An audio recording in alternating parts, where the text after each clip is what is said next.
Welcome back to Jaws on Sports. Tonight, you guys breaking down the NFC and AFC Conference Championship games, which were this past weekend.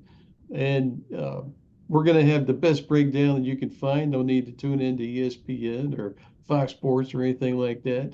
The best show is right freaking here. You're in the right place. We're glad that you're here with us. Zach, how's it going tonight, man? Dan Campbell is an idiot and shouldn't have a job.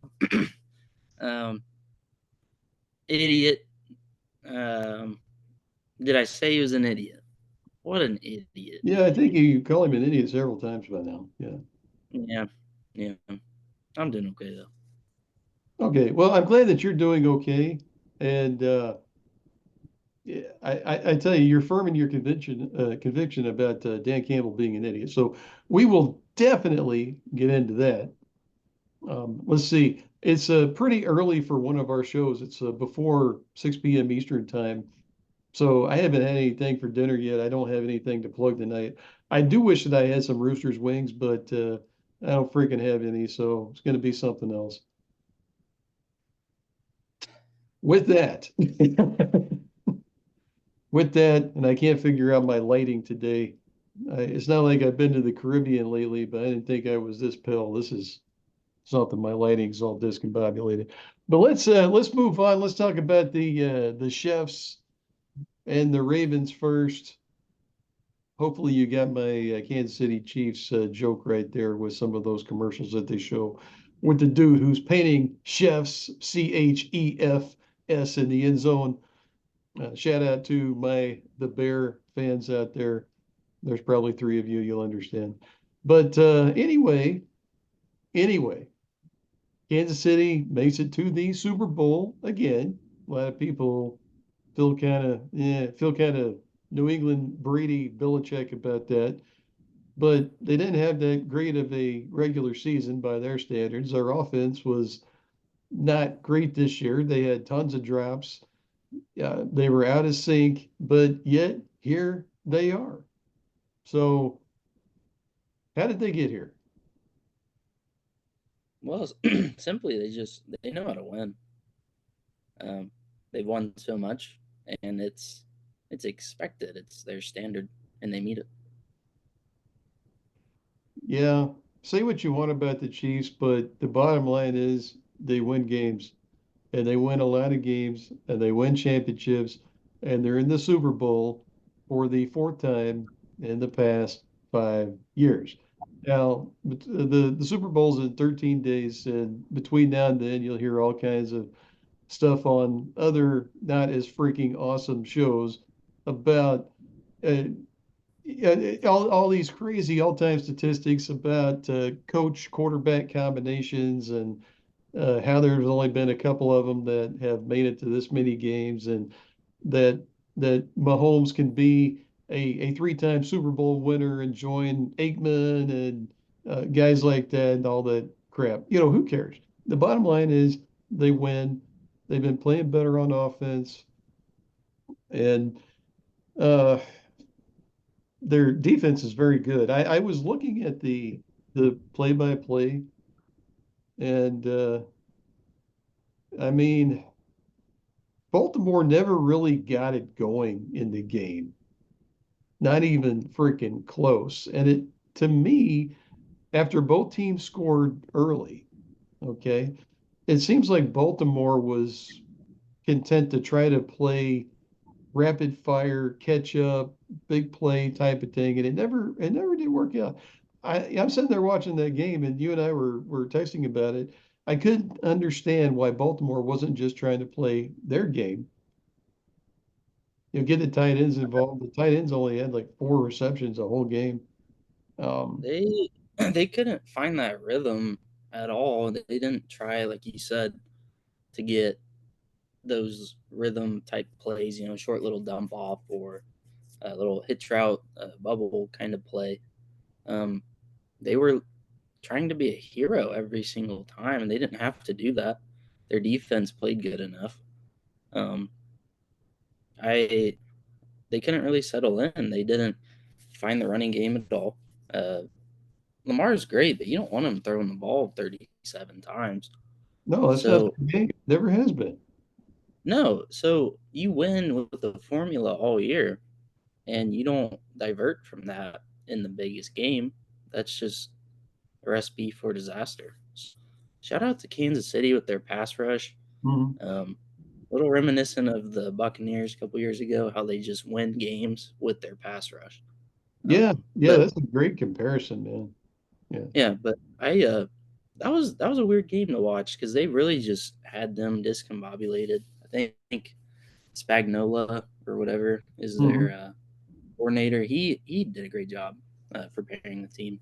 So Yeah, he's pretty much regarded out there as the best defensive coordinator in the NFL, and it's pretty crazy how the Chiefs have evolved. I mean, obviously, it starts and stops with Patrick Mahomes, and there's no discussion about that. Okay, but they have really become this very impressive defensive team, and it's not out of nowhere, but the thing is, going back to 18 and uh Mahomes' first season as a starter and all that stuff, we don't associate the Kansas City Chiefs with defense dominance, and that's what they are. Check out these. Well, here's a couple. Okay, here's the Ravens uh, possessions yesterday. Of course, they got the touchdown, fumble, punt, punt, into half, punt, punt, punt, fumble, interception, field goal. Okay, lots of punts there, lots of forced issues. Obviously, Lamar Jackson that pass he threw late in the triple coverage that was on Lamar, uncharacteristic. You actually said Lamar is going to do something like that about 5 minutes before it happened. But the other place where Flowers was diving into the end zone, I was reading about that. There's all kinds of crap out there right now. There's people that are on some kind of crack that they bought from the wrong person saying that the NFL is rigged, this is scripted. I don't know where that crap came from. It's kind of funny. But yeah, tell that to Zay Flowers and L'Jarius Sneed, who knocked the ball from Zay Flowers about 6 inches from the end zone. Um, just an incredible play. And these were two heavyweight contending teams fighting out there. Check out Kansas City's possessions. And we know that they scored touchdowns their first two times, but after that, holy crap, downs, punt, field goal right before the end of the half. Okay.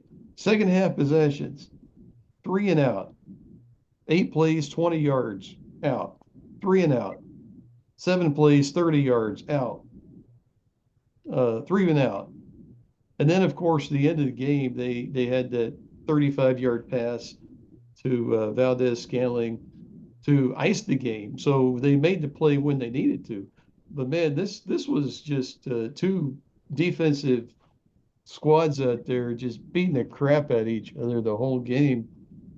But it sure didn't start that way. the thing we'll get to at the Super Bowl matchup is Kansas City forces turnovers, but they like to give you the ball right back. Um, they had that fumble early. I think it was the second quarter, and they could have put the game on ice there with a touchdown. Yeah, That's on fourth down at like their own 18 or something like that. yeah, you got it. Yeah, Yeah, that's right. they're gonna win the Super Bowl. They're gonna have to get points on those drives, and you have to take points in big games. We'll get to that later as well. But the Ravens had 5 All-Pro defensive players. Um, Mhm. Kansas City had a few as well. It was just that was a great game. It's nice. It's kind of a change of pace from a like 35-31 kind of game. And I Yeah, wouldn't say it was sloppy offense. I just think the Ravens didn't get going how they wanted to. And then for Kansas City, they did what Kansas City did, but the Ravens just countered it really well. So I don't think either team really um, played bad, but they just mirrored each other so much that it was close. Yeah, it was tough out there. Now, one thing, Kansas City's, to their credit, they really got Kelsey and Pachinko going in the first half. Kelsey had 10 receptions in the first half. He only had one after halftime. Um, but you know what? Something. This was a knockdown, drag out. Great game, great defense, low scoring. Okay.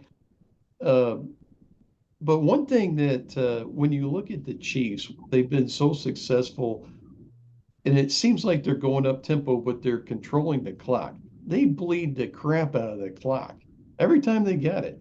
Even this one drive that they had, uh, where was it? Which one was it?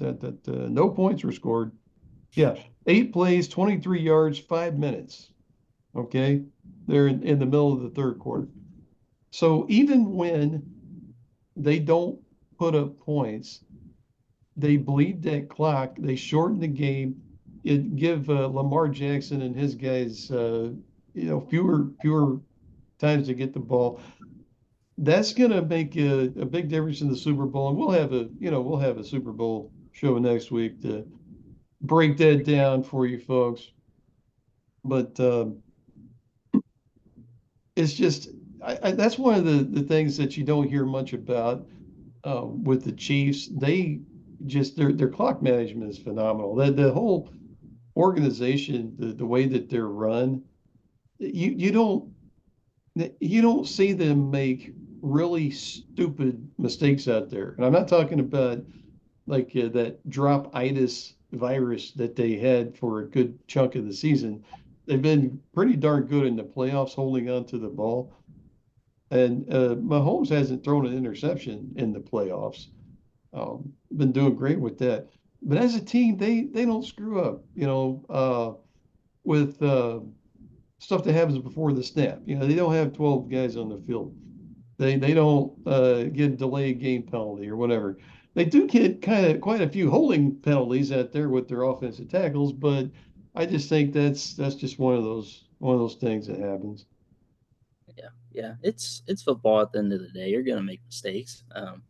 That Rasheed Rice touchdown, and he'll be big. He's an impact player in the Super Bowl, but Mm, a little uh, just an hour out and took it to the house like 20 something yard touchdown. Got called back yeah. um, by a hold, and the next play the same guy held on a pass. So um, Yeah, I think they had two straight holds and they had something else. I want to say they had a um, false start or something. They had three straight penalties.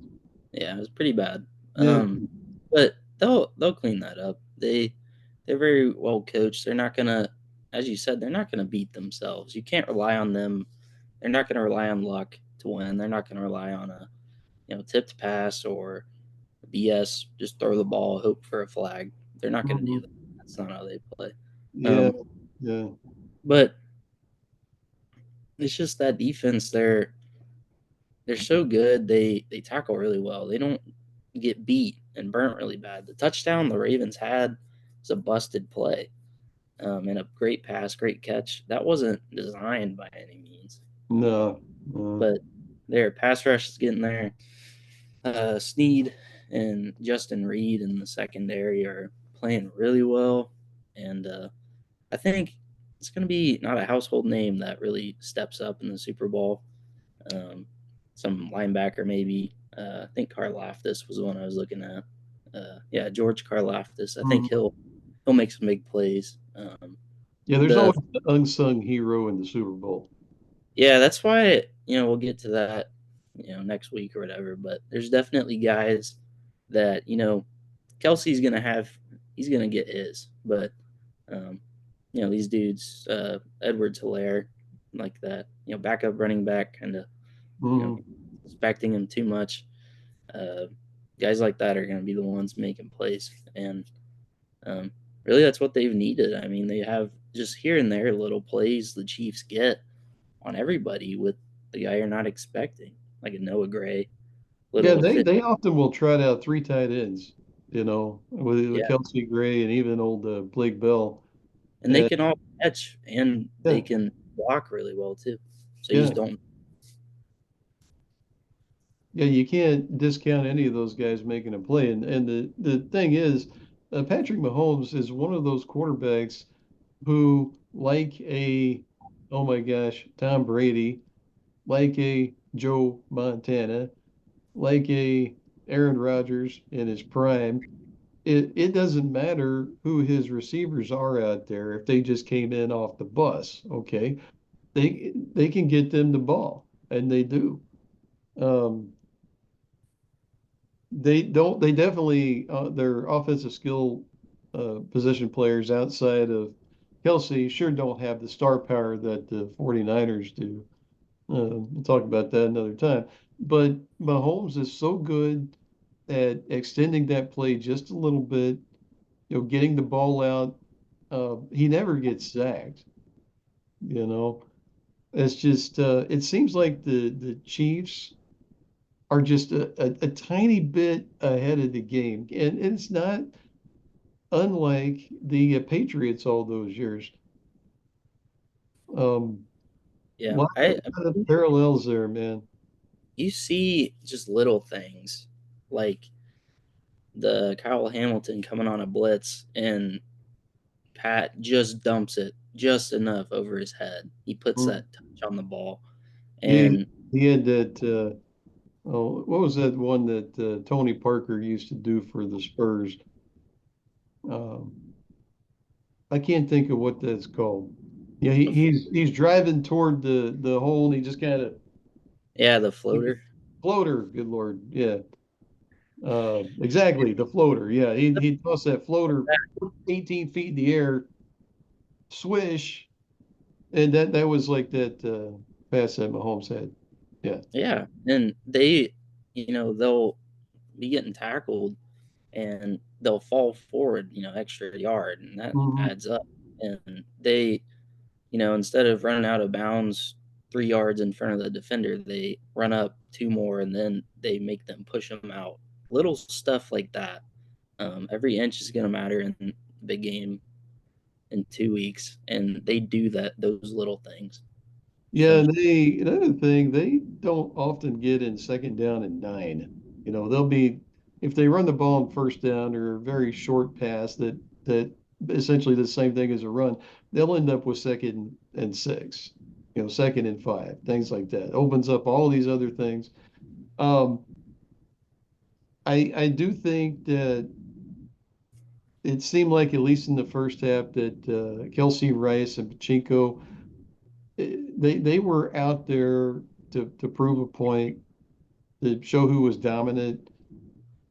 I don't think Kansas City really took their foot off the gas. I think the Ravens were just that freaking damn good and were able to slow down the rest of the game. But Kansas City did the same to the Ravens offense. So that was a great game. Over time, it probably won't get the credit that it deserved because the final score was just 17-10.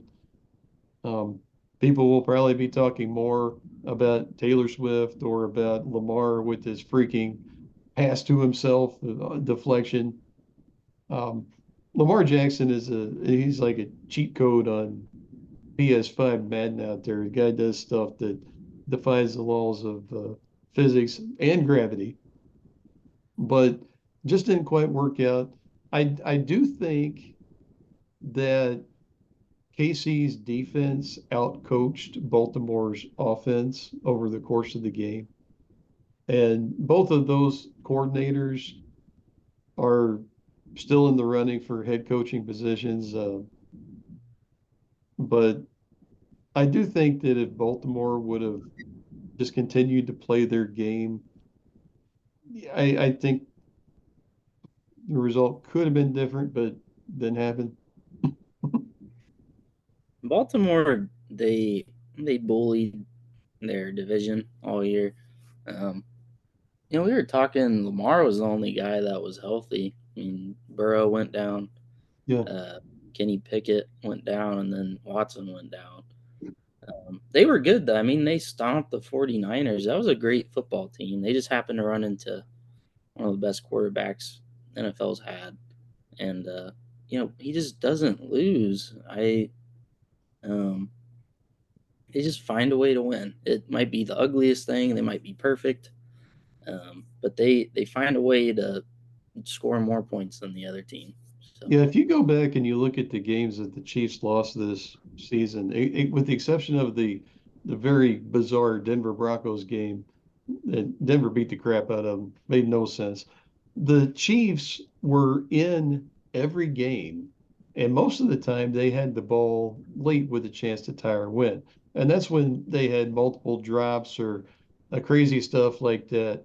When Kadarius Toney lined up offsides and that all-time play where Kelsey back lateraled the ball and they got a touchdown there. So this team was close all year, but everybody was giving them crap because their offense wasn't doing much.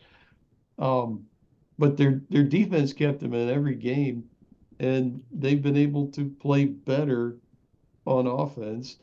They just beat the best defense in the NFL by a fair margin this season. Um, and again, I don't want to get too much into the Super Bowl, but obviously the 49ers have had some problems, so we'll see how that goes. But the thing with the Chiefs are on top until somebody cuts their throat, cuts the rest of their head off, and is holding it up like this. Okay, that is a very bad visual for my folks out there who are triggered by things. I apologize, but you have to step on them to get them out. They will not go quietly. Um, just they win. they win. That's what they do. It's might not be pretty, but everyone contributes. It's a part of a system. It's not a part of everyone just for themselves. There's not paycheck players out there. Those guys are out there to win. Um, Extra yard, get in the QB's face, even if they make a play. Just doing little things to stay ahead. And they they're on schedule all the time. They're doing what they want to do. They play their brand of football. Yeah, they play it great, man. I tell you.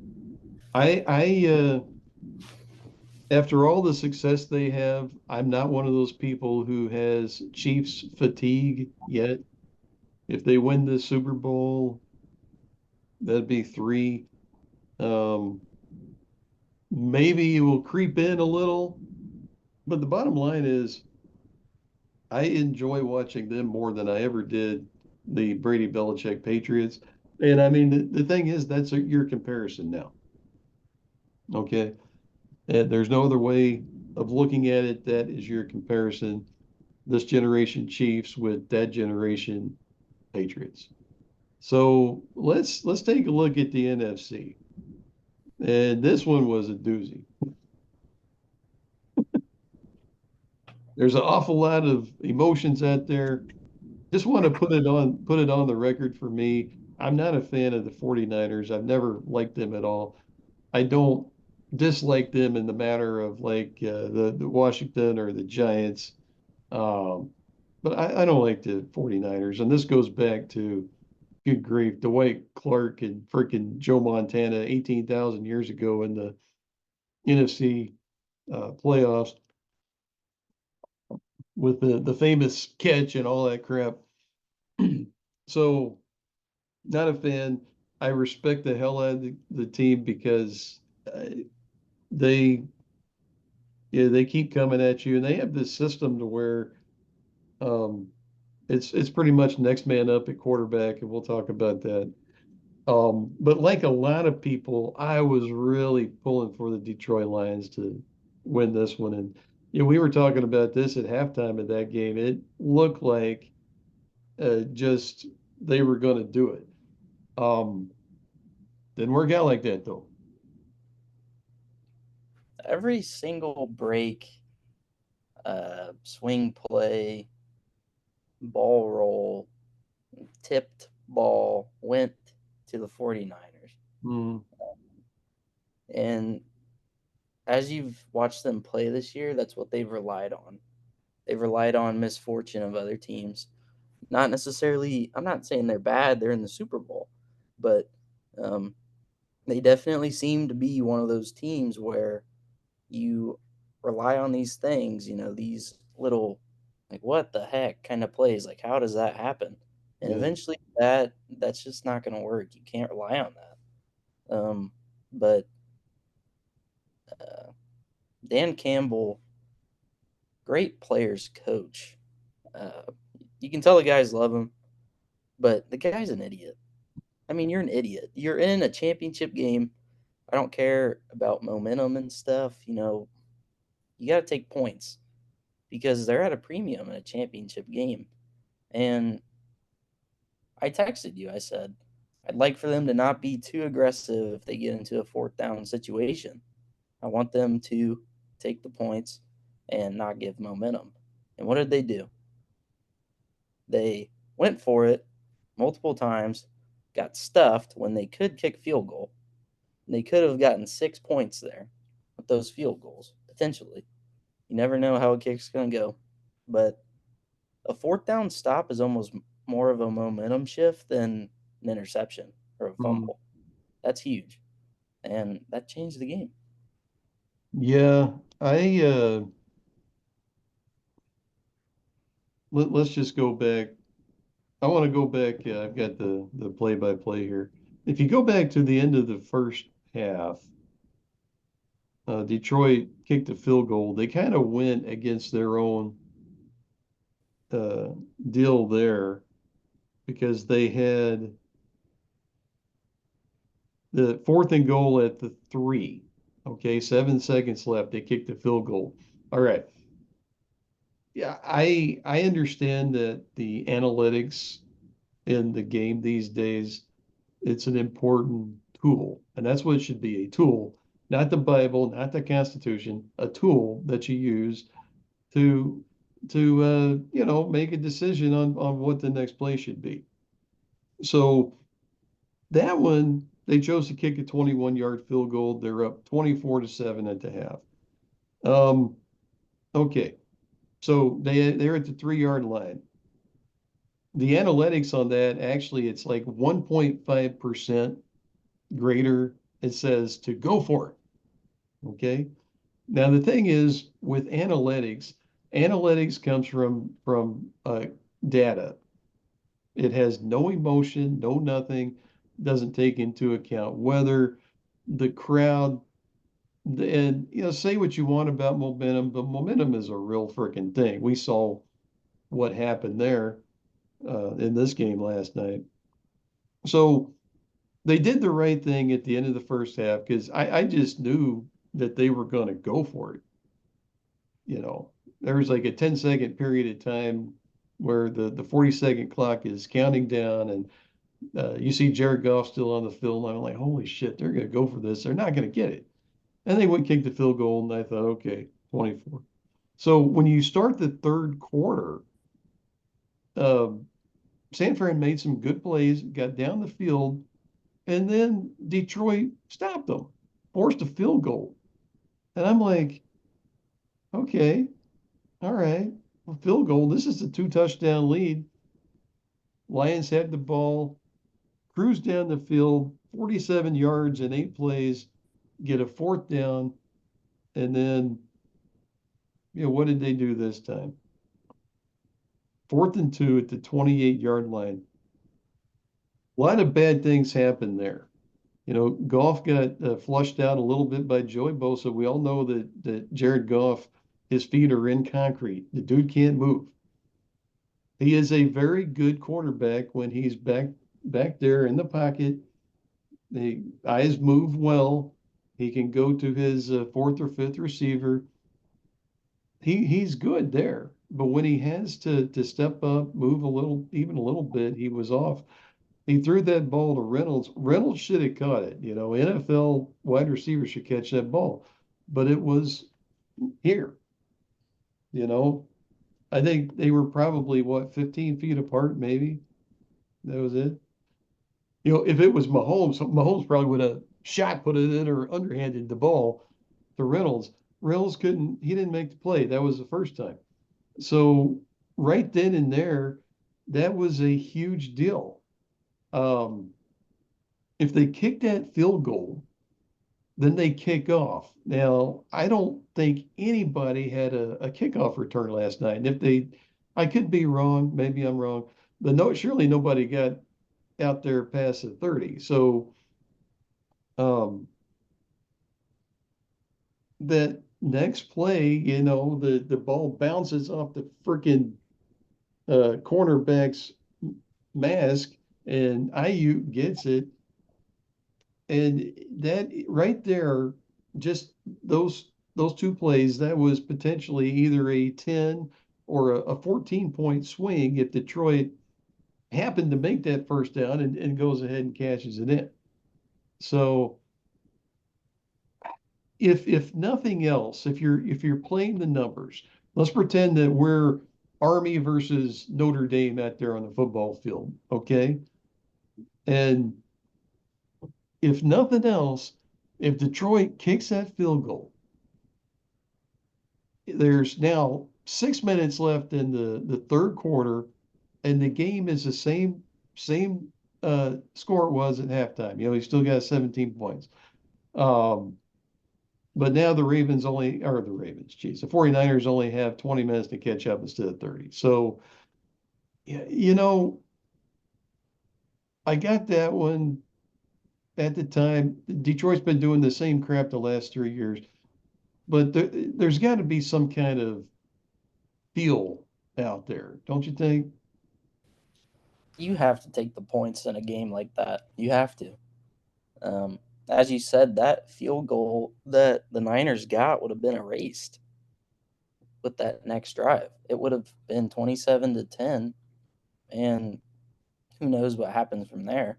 But I said it, man. You get stopped on fourth down like that, and it's a huge momentum shift. So, I mean, they didn't show up after that, but you could feel it.